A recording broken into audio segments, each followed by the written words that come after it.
Disclaimer, I do not own any of the clips that are being used based on the TV show / movie that I am reviewing. This video is merely for entertainment and comedy purpose. Support the companies that are making the movies and TV shows by going and watching them on provided TV channels or streaming services on which they are shown. Welcome to Rules Reviews, and today we are reviewing my first ever movie, Mortal Kombat Legends: Scorpion's Revenge. Oh my god, I can't wait to do this review. If you know me, you know I absolutely adore the Mortal Kombat franchise. I have seen this movie. The second movie is out, but I haven't seen it yet. That will be a review on this channel. I haven't watched it specifically so I can actually review it first time watching it. But of course, I need to review this movie first. I haven't watched this movie for about 8 months. So yeah, oh my god, I have no idea how long this fucking video is going to be. The movie is 1 hour and 20 minutes. I don't want the video to be too long because obviously it will just be boring. Oh shit, but anyway, I cannot wait to do this. I will do, of course I will do Battle of the Realms as well.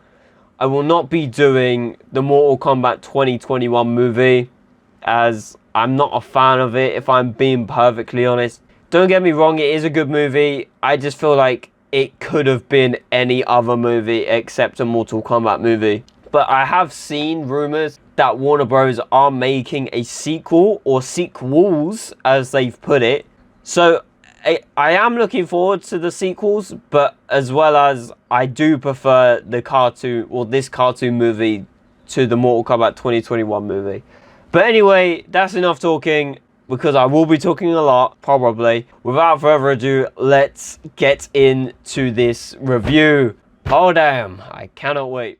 Right, okay, so I have watched up until the title card where it says Mortal Kombat Legends: Scorpion's Revenge. I've got to say that this is probably one of my favorite introductions to a movie, maybe ever. I can't really think of another movie title that is better off the top of my head.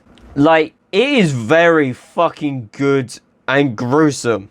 So, Scorpion and his son Hitoshi, I'm sorry if I say any of the names wrong, because I probably will. Like, I think his wife is Harumi and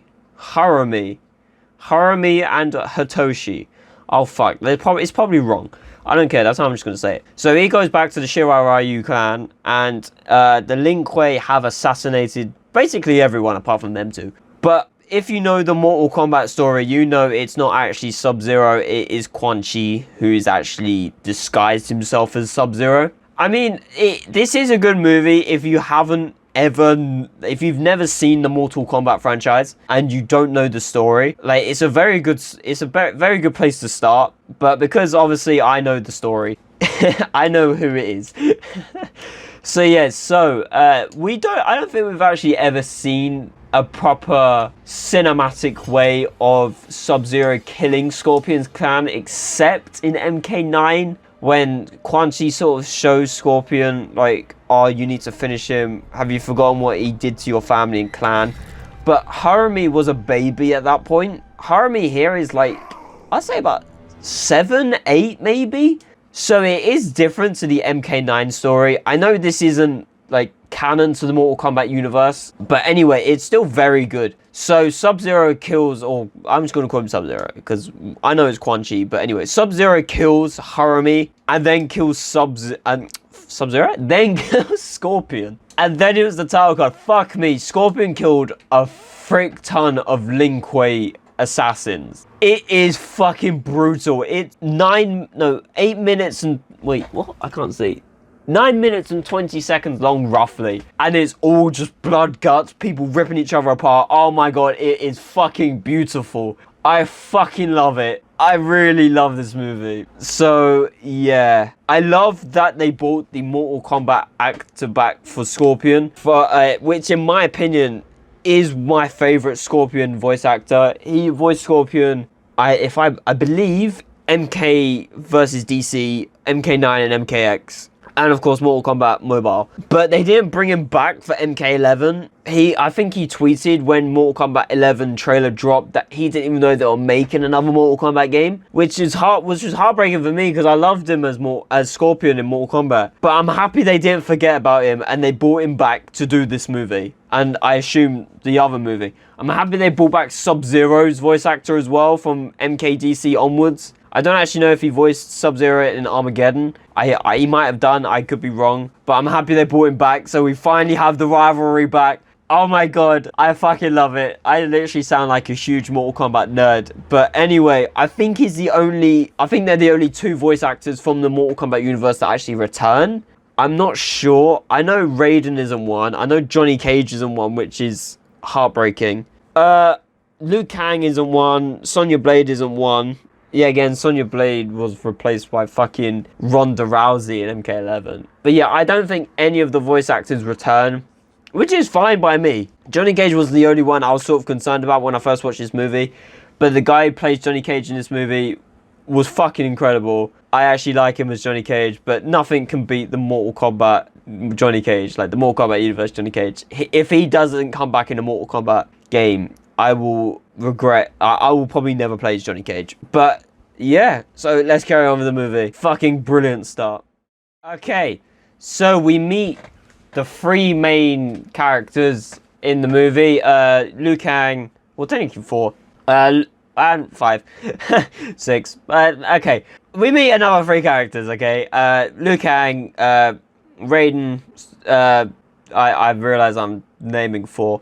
Johnny Cage and Sonya. The Johnny Cage one, I liked how they did reference the first, like, 90s Mortal Kombat movie, where Johnny Cage's agent, who was actually Shang Tsung, recommended Johnny Cage to do a acting job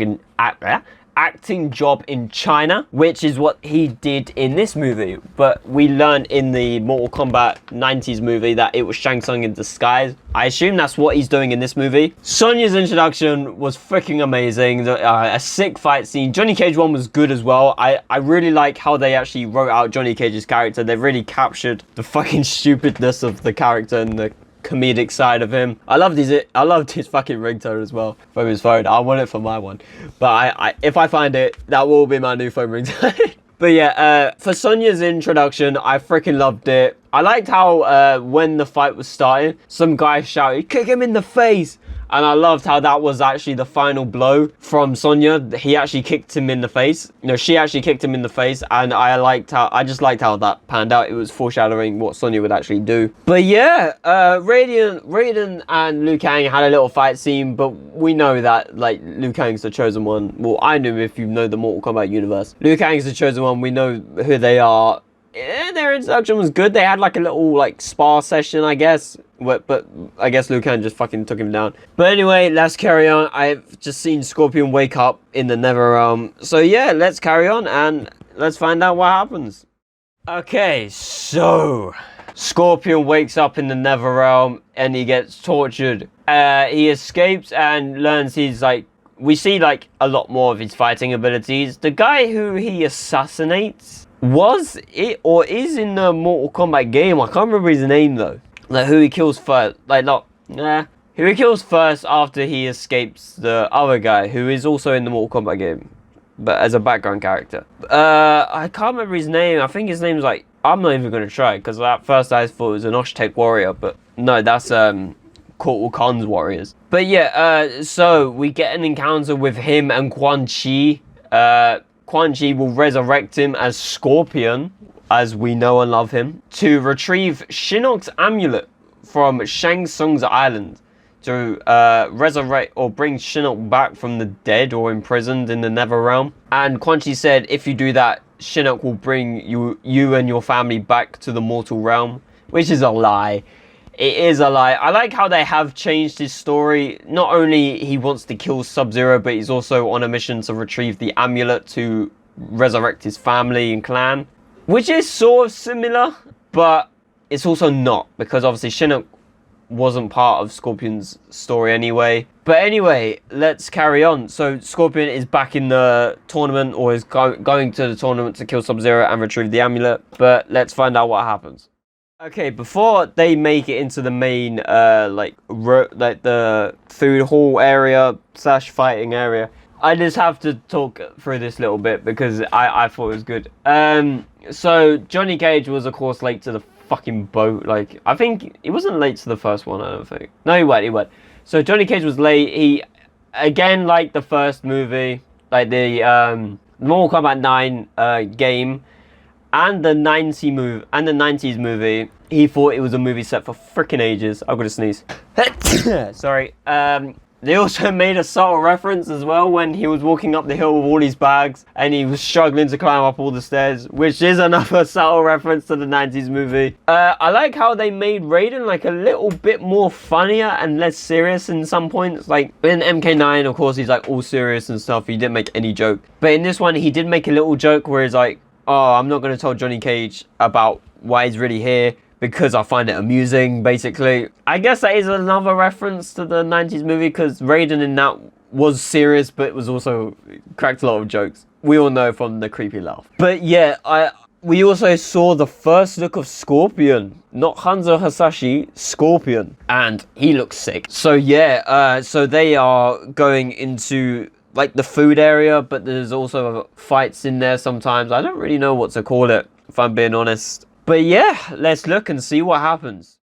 Okay, so the people I see in this little area, that Mortal Kombat, like, massive fans might notice more people, but I saw Reptile, maybe. It's a bit of a stretch, but I saw Reptile, Motaro, and people doing Test Your Might. They're the only people I've seen so far, like, different references. There might be more. But so far, that's who I've noticed. There could be a lot more. Like this woman, she was in the Mortal Kombat movie, like the 2021 movie. I didn't know who she was, but I knew she is part of the game. I don't remember her name though, because she was part of the old games, which I haven't really played. I've only played MK4 and Armageddon from the old game before the reboot. But I do know she is part of the main character, like, or part of the main roster, but I don't remember her name. Oh, I also saw Baraka as well. I forgot to mention Baraka. I saw Baraka, or at least say Tarkatan, but it could have been Baraka. I also have to mention this that I noticed first time watching it, and it always confused me. So in the first Mortal Kombat game, obviously the iconic dragon logo was flipped. It's also flipped here. Like when you first see Shang Tsung, it's in its normal look, so the dragon is facing right. But when it zooms out from Shang Tsung, it's now facing left, like it did in MK1. That has always confused me why it did that. I don't know if that's a mistake or it's just a reference to the first Mortal Kombat game, because obviously this is like the first Mortal Kombat tournament, like in MK1. I don't actually know, but I just have to put that out there and ask why they've actually done that. But anyway, let's carry on.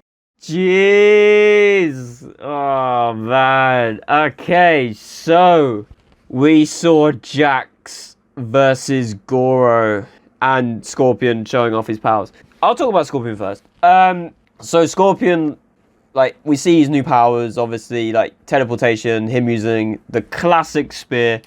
Before he's about to steal Shinnok's amulet, Raiden confronts him as like, oh, you shouldn't like live for revenge, you're a free man, etc. He explained that Quan Chi isn't doing it for him, he's doing it to cause more like mayhem and stuff. We don't see him nick the amulet. I don't think he actually takes it. Actually, I think he does take it. I don't remember. But the main part was obviously Jax versus Goro, which was just a fucking brutal fight. Like, we saw Jax obviously get his arms ripped off, which obviously happens. I think it happens differently. I don't remember how it happens in, like, the old timeline, like in classic Mortal Kombat. But I know in the reboot Mortal Kombat, it's Ermac that actually gets Jax's arms ripped off. Like, he just, like, pulls his arms out and, like, just obliterates them. I don't remember how it happens in MK, in the original Mortal Kombat. It might have been by Goro's hand. I don't remember. But yeah, watching his arms get ripped off was just fucking brutal. And then Raiden interrupts, saying to Shang Tsung that was unaware that the tournament had started. So that fight was actually like an illegal fight, basically. But then they all get teleported, and now we're going to see a bunch of fights. So let's watch all of them, and let's see what one I think is the better fight. Let's do this. Okay, so Johnny Cage's fight against Baraka was pretty good. I mean, he did just fucking blow him up, basically. Oh my god. I like the little reference Johnny Cage did right at the end. He said Toasty, referencing obviously Ed Boon popping up in the corner of basically every Mortal Kombat game going, Toasty! Toasty! Oh my god. But yeah, very good fight. It's a bit of a stretch, but is it a reference when Baraka ripped Johnny Cage's t-shirt? It was like, hey, this is custom made, and instead of saying those are $500 glasses, asshole. Probably not, but I'm gonna say it as a reference because I'm an idiot and I love references. So it's a stretch. So now the next fight is Sonya Blade versus Reptile, which will be interesting. So let's see how this pans out.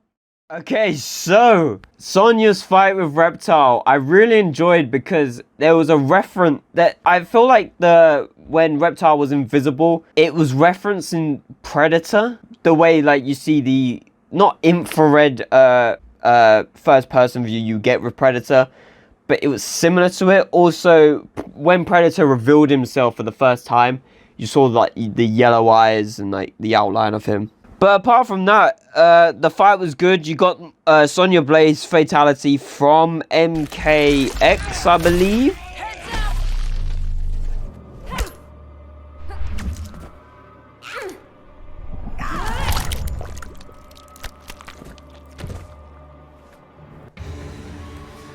You also had the kiss of death reference, which again is a stretch. She blew a kiss, which in my eyes was a reference to the kiss of death.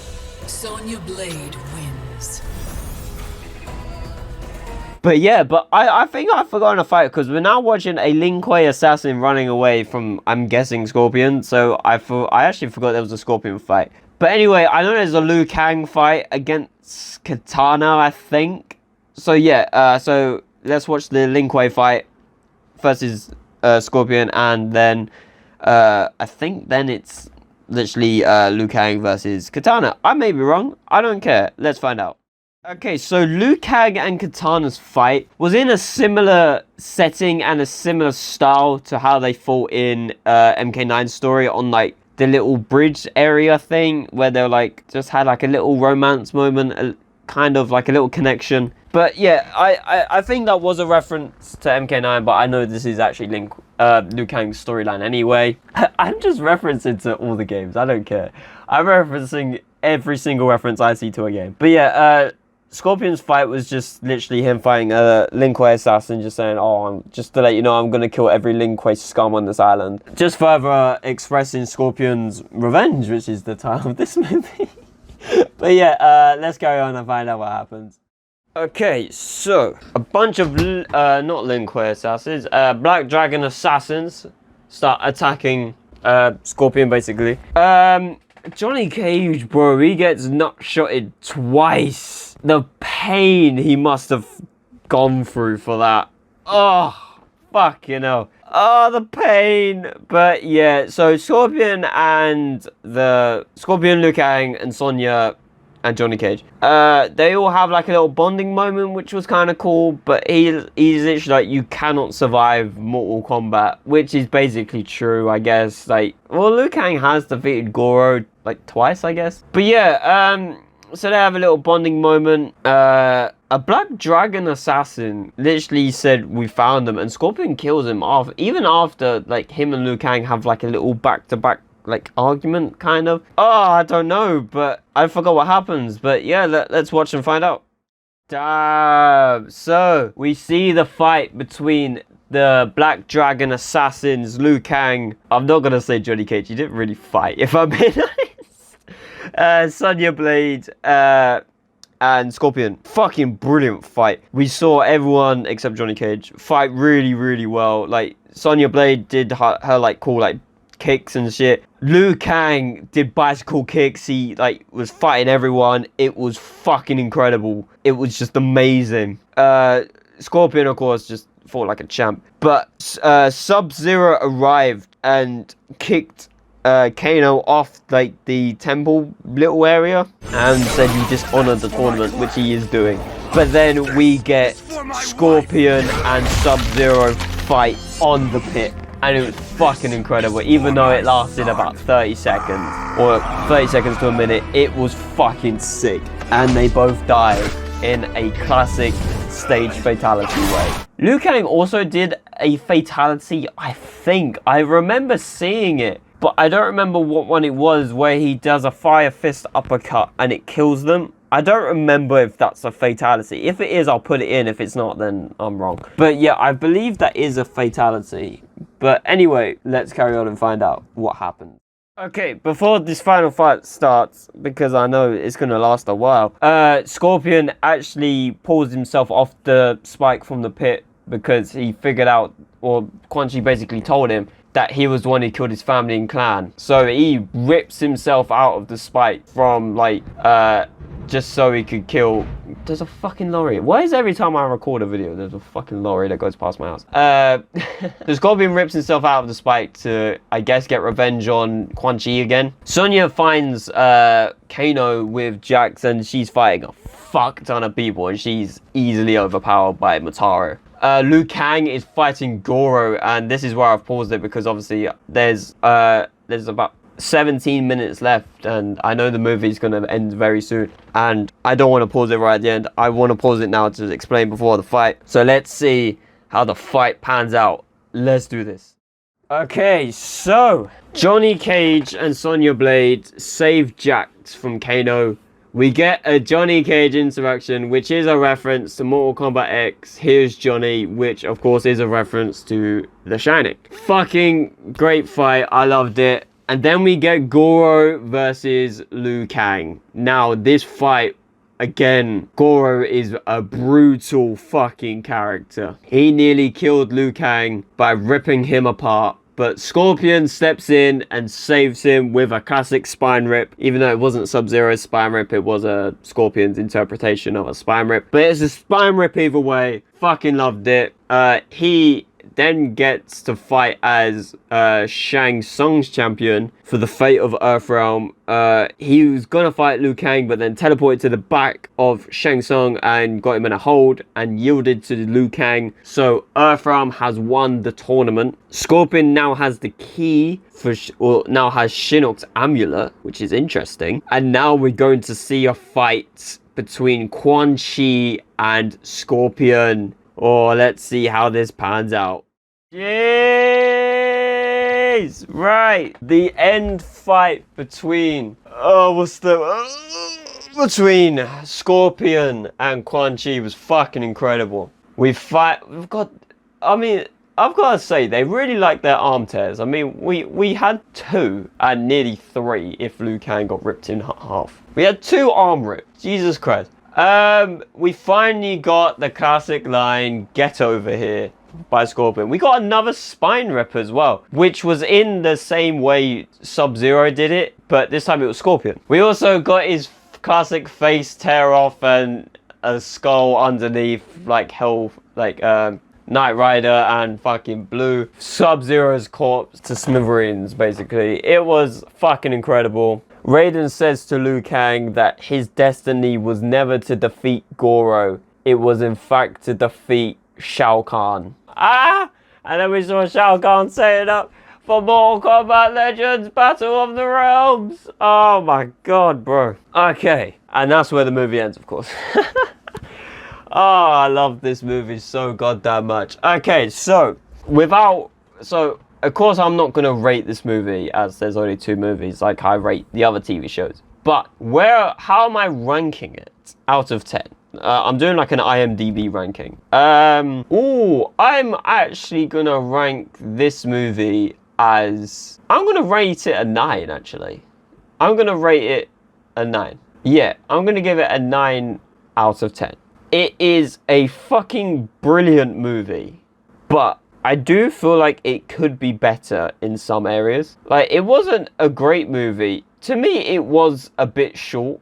Like, an hour and a half. No, an hour Hour 17. It is a fairly good lengthy movie, but I feel like the fight scenes, although they were really good, they were very similar. Like Goro's fight with Lu Kang was sort of similar to Jax's fight. They even did the same punch to the stomach part. I mean, I know you can only go so far with like choreography, with like fight choreography, but still, I do feel like it could have been a little bit better. But apart from that, there's not really much I can change. I know that I'm knocking off a whole like 1 point for it, but it doesn't matter. It's still a fucking great movie. If I rate a movie a 5, it's still a good movie. It's just like I will watch it, but only if it's there.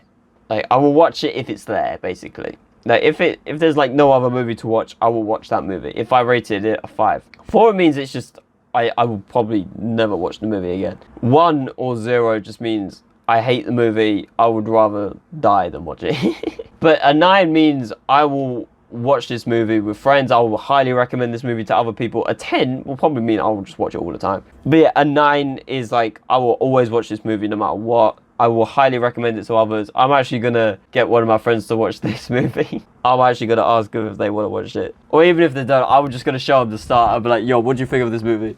Do you think this is a good movie or not? Just show them the start with Scorpion fighting off the Lin Kuei assassins. Like, just show them that. But yeah, that's the end of this movie review. I have no idea how long this video is going to be. Hopefully it's not too long. In my mind, I don't think it's too long. But yeah, tomorrow we'll be back to the old schedule, High School Musical, then Close Enough. So yeah, thank you guys for watching. I will review Mortal Kombat Legends Scorpion's Revenge very soon, so stay tuned for that. So yeah, thank you guys for watching. I'll see you guys tomorrow for High School Musical.